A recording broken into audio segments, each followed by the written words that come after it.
seguir, para a gente deixar essa conversa mais interessante, porque, assim, vocês viram que um pontinho vira um negócio, assim, que cada um tem uma opinião, e eu acho isso extremamente rico, porque a gente entende exatamente, eu acho que o que a gente tem que passar daqui para frente, assim, para todo mundo que cruze o nosso caminho aqui como SEO, é que não existe essa receita de bolo, como o Malê trouxe. A gente tem que realmente pensar nesses pontos de discussão, pensar no negócio. E aí tem uma pergunta aqui que tinha da Karina, ali em cima, falando sobre questão de busca. E aí eu vou usar essa pegada aqui da Karina, que trouxe, obrigada, Karina, e obrigada a todo mundo que está comentando, trazendo perguntas, falando de busca e filtro, indexação de busca e filtro. Outra polêmica, porque a gente só gosta de assunto difícil, né? A gente não está facilitando muito, mas indexação de busca e filtro, na verdade, não é que é um tema polêmico, mas eu entendo, inclusive, de novo, que é muito de estratégia, de tentar se adaptar de uma estratégia, por exemplo, do que realmente vai funcionar para aquele negócio. Falando agora, para não dizer que a gente só fala mal, mas eu vou falar bem da Vertex. Vertex.io, por exemplo, tem ganhos aí para alguns e-commerces na parte de indexação. Até, Matheus, a gente estava trocando ali muito de Vertex.io e filtros, por exemplo. Né? Então, eu entendo do cenário seguinte. A gente tem cenários positivos para esse tipo de indexação de busca e filtros, mas eu, de novo, não é aí, eu não vou usar o depende só para o nosso coleguinha bebê lá, mas, na verdade, é de análise do cenário, é de entender o que é melhor para aquele e-commerce e também da plataforma que você está utilizando. Porque dependendo da plataforma, indexação de busca e filtro vai ficar muito mais complexo. Vai ser um item que, ao invés de trazer ganhos, vai trazer aí, na verdade, problemas para você resolver, principalmente se a gente for falar aí depois de Pro Budget e outros itens que podem entrar nesse meio e etc. Então, análise de cenário. Eu acho que essa, Richard, eu vou jogar para você de novo, não te colocando na fogueira, mas é porque falando de, principalmente, e-commerce grande, né, e vários cenários com os quais você já trabalhou, acho que você tem uma ideia aí também do que fazer nisso, em relação a isso, e se você indica, por exemplo, assim, não, nesse cenário X eu realmente indico esse tipo de indexação porque eu acho que faz sentido. Entendi. Sim, também é um assunto super interessante, um pouco complexo para falar um pouco da indexação de filtros e indexação de páginas de busca. Então, para dar um pouco de contexto para talvez as pessoas que estão em casa. Então, quando temos um e-commerce grande, nossas páginas de entrada podem ser nos homes, pode ser páginas de categoria, podemos ter páginas de busca e também podemos ter páginas de produto.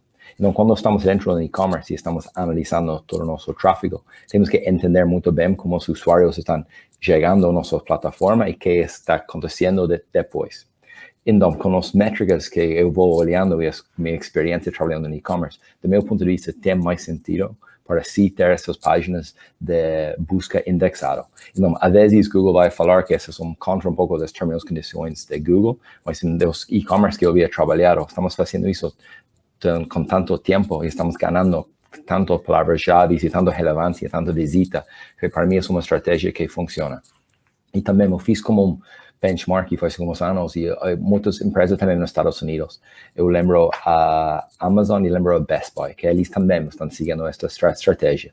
Então, para mim, acho que por esses e-commerce que são grandes e que estão operando faz muitos anos, eles, de um certo jeito, eles já ganharam esta como honor de ter as páginas de busca indexadas, porque eles já estão, em minha opinião, eles estão fazendo coisas que talvez não estão tão legal por Google, mas eles já fazem com tanto tempo que Google já entendeu este comportamento, com meu ponto de vista.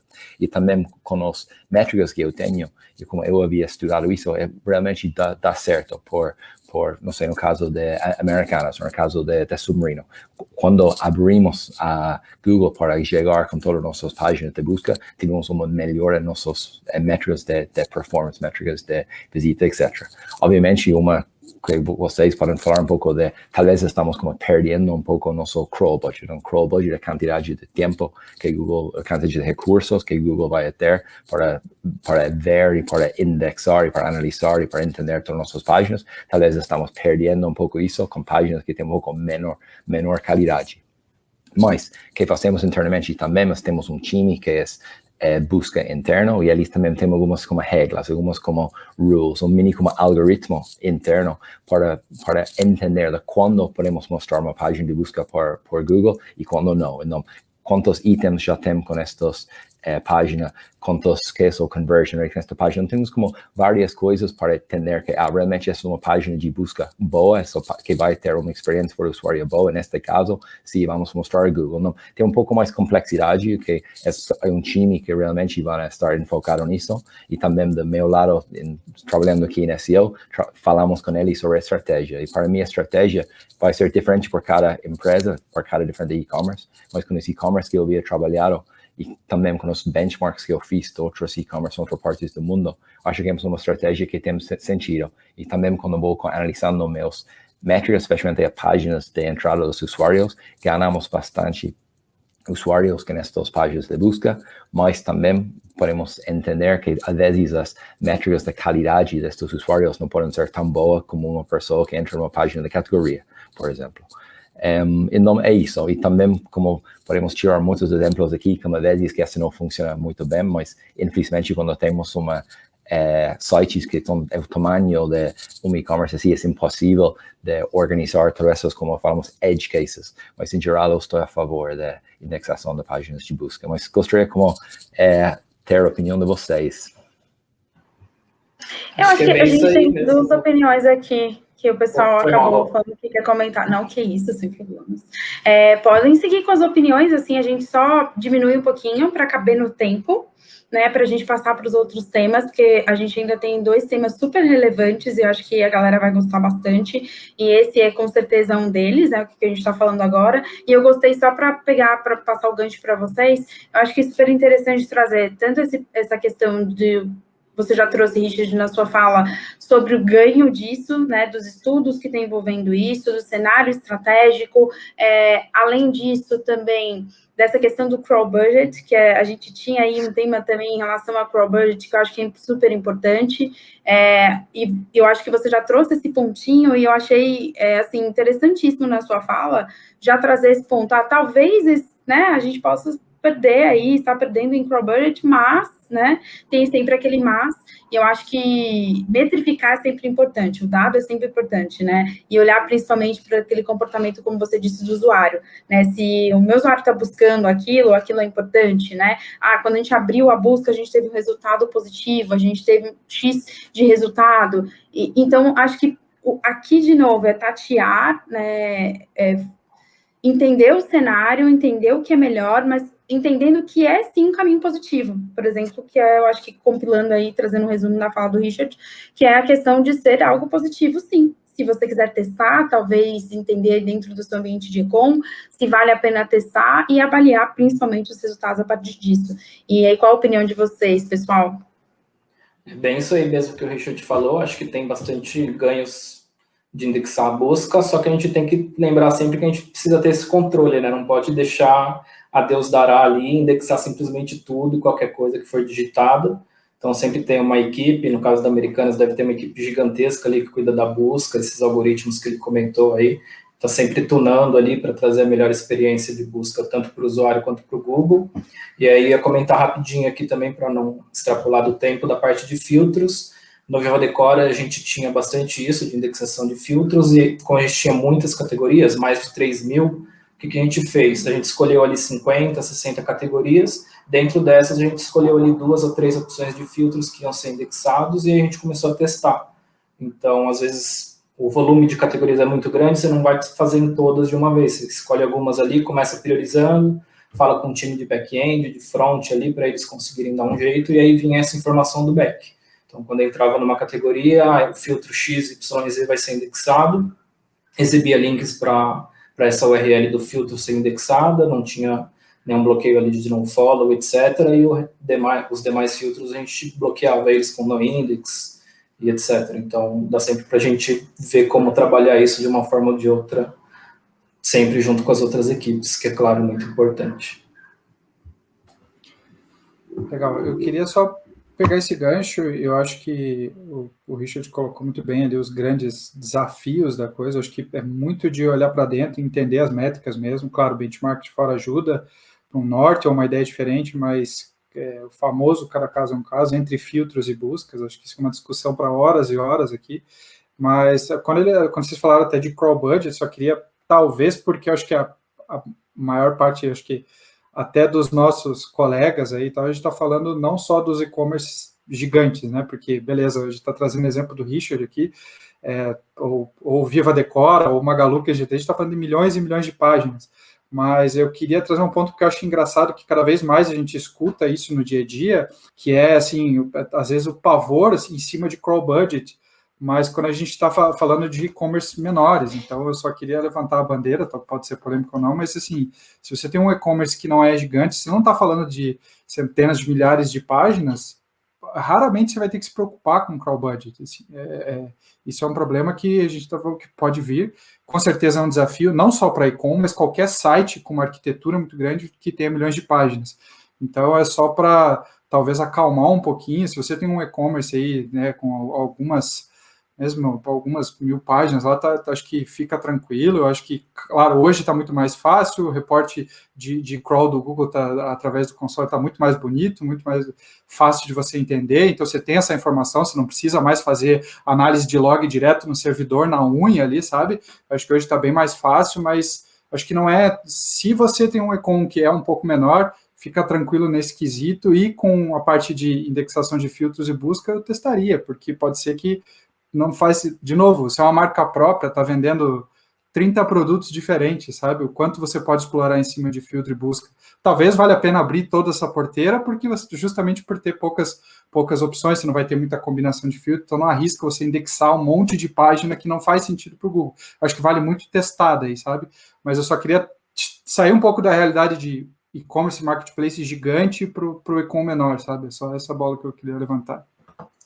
Eu vou só dar um exemplo aqui rapidão, tá, gente? Antes da gente mudar o tema, de um exemplo negativo de indexação de busca. A gente falou sobre todo o ideal, tudo que é o melhor, tudo que é legal.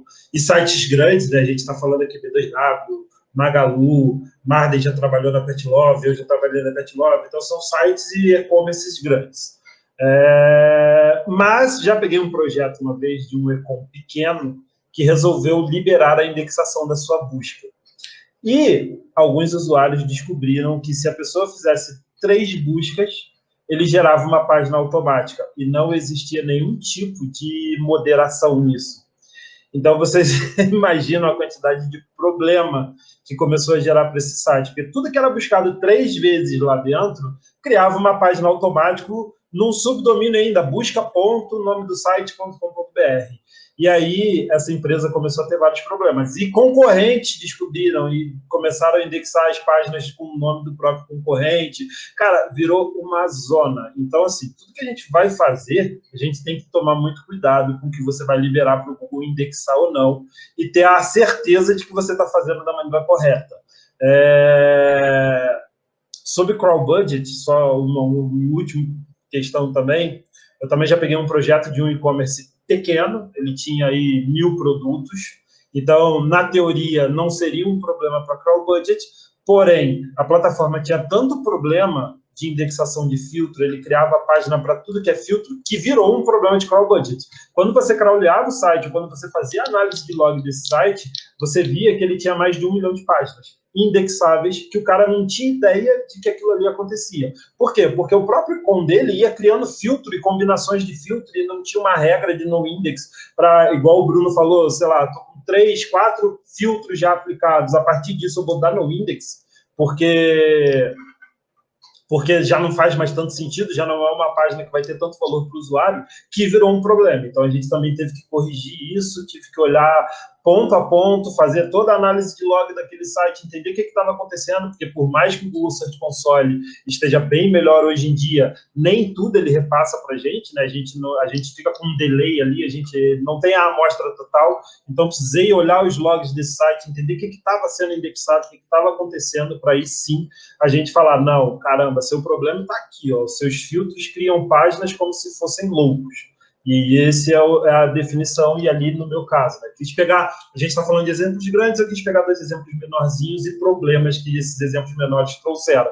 Então, tomar muito cuidado e sempre analisar o seu site. Você precisa entender o que o seu site faz, você precisa entender o que a sua plataforma entrega para saber direitinho como você vai atuar com esses assuntos que o pessoal levantou aí. Beleza? Era só isso. Obrigado.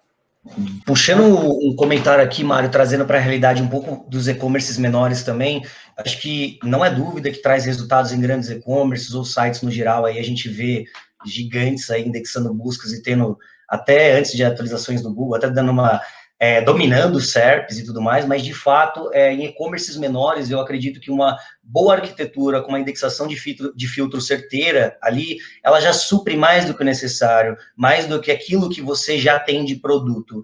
Então, também toma cuidado, gente, também peguei diversos problemas com indexação de busca, não seja ganancioso, cara. Se você tem uma arquitetura bem feita, indexa bem os filtros, combinações e tem páginas de produto, cuidado para não gerar uma canibalização gigante, entendeu? Entre suas próprias páginas de produto, criando páginas sem valor. Então, depende, aí toma um shot aí, acho que tudo depende. Numa realidade de e-commerce pequeno, eu tentaria primeiro ir para a linha de filtros e tá bem ali, uma arquitetura bem bacana, antes de pensar na indexação de busca, porque para corrigir esse problema depois, não é simples, tá? Então, não sai liberando tudo. Acho que é muito louco isso que o Richard falou, que, cara, eles têm tipo um mini algoritmo de como funcionar, de como selecionar essas buscas.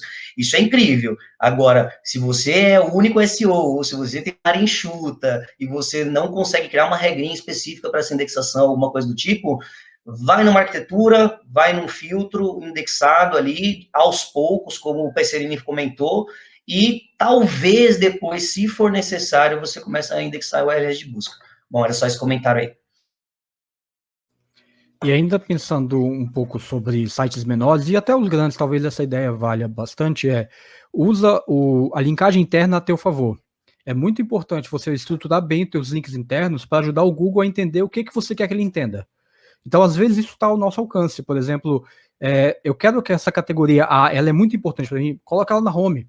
Essa categoria B, ela é muito importante, mas não tem tanto espaço na home, coloca ela dentro da A, que a A já é importante. Então, pensa na tua arquitetura e pensa na tua linkagem interna de forma que, olha, como é que o usuário pode navegar pelo meu site, como é que o Google vai achar as páginas que eu quero que ele ache.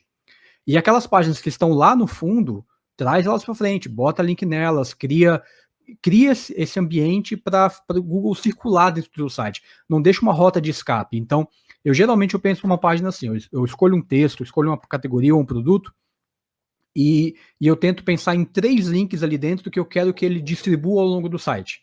Por quê? Porque eu estou criando rotas para o Google navegar dentro do meu site e não sair dele.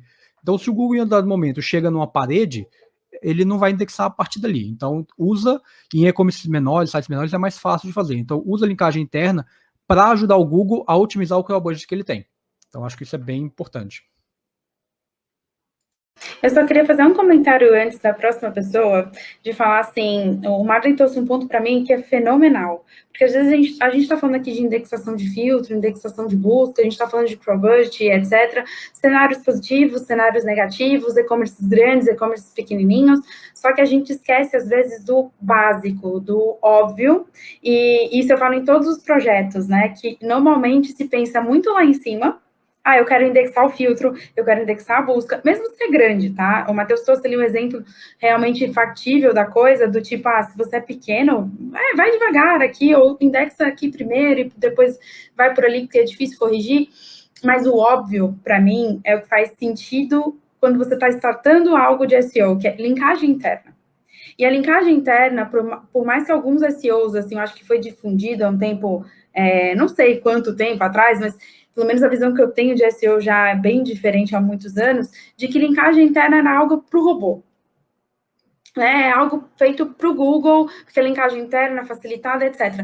Lógico que o que a gente faz em SEO é feito, né, também para o buscador, mas a gente trabalha para o ser humano. Então, assim, linkagem interna pensa que se o usuário está vendo um produto, ele acha outro produto que é mais interessante, ele vai navegando com profundidade, chega no final, você tem um ticket médio maior, inclusive. Você tem, às vezes, uma pessoa que está comprando algo, mas que achou algo mais interessante que complemente essa compra. E ele foi navegando, ele encontrou isso de forma fácil, simples, navegação fácil, sabe? Leve, para que ele chegasse ali a entender que ele precisa daquele produto. Porque o cérebro humano funciona muito também no impulso, de ver algo naquele momento e falar, preciso disso. Então, linkagem interna aqui, eu acho que é fenomenal de pensar, porque a gente não pensa só para conteúdo, no sentido de falar conteúdo que as pessoas entendem de blog, né? Que conteúdo, na verdade, é tudo. Mas não é só para blog, não é só para texto, não é só para artigo, a gente está falando de linkagem interna para e-commerce, pensando que o usuário, ele navega. E ele é que precisa navegar, ele que precisa encontrar os itens de forma mais facilitada, de forma mais rápida. Então, não é só para o buscador. Então, Marden, perfeito. Eu acho que a gente tem busca, indexação de busca, filtro, e o mais importante antes deles até, a linkagem interna, que precisa ser super bem trabalhada. Então, fica aí a dica para todo mundo, né, quando vai juntando esses pedacinhos aí para montar a estratégia final. E só um pontinho aqui, Rosana, e para quem trabalha com e-commerce, né, a gente sabe que existem até algumas empresas de busca que incluem esses filtros, né, fazem essas linkagens internas dinamicamente, né? Então é bem legal aí, tem alguns plugins que é bem interessante isso de incluir também os e-commerce, bem legal. É bem importante Só uma também. coisa que eu queria comentar. A gente não se esquecer, existe dentro do site e dentro da caixa de busca, que é o assunto em si, muita informação que a gente pode usar a nosso favor. Então, tem, por exemplo, casos de Enjoei, por exemplo, o site Enjoei, que já foi decidido, não vamos indexar a busca. Beleza, mas nós vamos usar e monitorar toda a busca que é feita nessa caixa e vamos padronizar, criar um mecanismo que a gente decida se a gente quer indexar alguma coisa ou não. Então, foi criado lá uma parcela do processo automatizado e outra parte uma curadoria. Então, até, vamos supor, muitas pessoas buscam lá camiseta branca, camiseta azul, camiseta listrada. E aí, a partir do momento que um volume de pessoas que buscou camiseta listrada, e não existia esse termo indexado, né? Foi muito, muito incisivo, muita gente buscando isso. Isso entra numa curadoria, um ser humano olha, fala, camisa listrada é uma coisa que faz sentido para o nosso negócio, então nós vamos indexar. Então, isso é uma estratégia que eu acho super interessante, e-commerces maiores que não querem abrir a sua caixa de busca, mas que querem usar essa caixa de busca a seu favor. Então, eu acho o Enjoei uma observação interessante. Eu sou fascinado também demais por linkagem interna, né? O fato dele ajudar no crawl é incrível, mas também tem um fator de alt title, né? Do link. Então faz com que a gente indexe mais conteúdo e também tem a questão da acessibilidade, que é um tema cada vez mais importante e que a gente tem que ter como controle, tanto em imagens como em links. Então isso tanto ajuda o nosso usuário, como também a gente indexar mais conteúdo. E tem muita gente que tem dúvida, né, de quantos links internos pode ser colocado em uma página. É claro que não existe uma regra, mas é sempre bom ter uma resiliência na quantidade, né? E tentar fazer um texto âncora legal, né? Colocar essa linkagem interna em um texto âncora que você queira gerar mais relevância. Em relação à busca interna, eu queria também fazer um comentário da Letícia, que é muito, muito legal você ter esse tipo de análise de BI, entender qual a busca que está tendo mais, e também fazer redirecionamento, porque a gente sabe que tem muito usuário que faz uma busca com o nome errado, então ele precisa ser redirecionado para uma página correta, né? Também tem esse fator que é importante a gente estar fazendo análise e entendendo esse comportamento. E é bem legal fazer essa análise quando existe um lançamento de uma categoria ou de um produto, porque aí você entende o comportamento do usuário, vê oportunidades de criação de página ou de redirecionamento dessa busca. Então, eram esses dois comentários que eu queria fazer. Perfeito, assim, eu acho que a gente trouxe tanto insumo aqui, acho que, Olha, eu estou realmente muito feliz com essa discussão, porque eu acho que a gente avançou, eu acho que não importa a quantidade aqui, na verdade, de tópicos, mas sim o quanto a gente consegue agregar em cada um deles. A gente conversou aqui de 3 tópicos que foram enveredando para outros tópicos que se amarram, né, eles se conectam totalmente, e que acaba sendo sempre o ponto de dor dentro de e-commerce, assim, pode ser pequeno, pode ser médio, pode ser grande. Todo mundo tem, às vezes, a gente tem as mesmas dúvidas, a gente lida com o mesmo cenário no dia a dia, e o mais importante aqui também foi sobre insumo, de como a gente pode não só tratar isso no plano tático e no plano estratégico, né, porque a gente traça a estratégia, tem o nosso plano tático, mas do insumo. Eu acho que a Lê trouxe que foi sensacional também para completar isso tudo, amarrar, porque a gente pode utilizar, inclusive, aquilo que a gente usa no plano tático, na nossa estratégia, para maior aquisição, maior tráfego, geração de rankings e etc., para trazer isso como algo ali que eu vou usar dentro da minha estratégia como um todo, de saber, inclusive, de conhecer o meu usuário, de conhecer a cliente, de saber o que ela precisa, de saber o que está sendo mais buscado, de corrigir, nesse caso, por exemplo, corrigir uma busca, dar um autocomplete, por exemplo, indicar o melhor caminho. Então, eu acho que aqui a gente amarrou tanto o estratégico, né, o tático, e ainda como utilizar isso a nosso favor dentro de uma estratégia mais robusta, né, de trazer isso para um outro lado ali da estratégia e agregar isso ainda também no plano tático.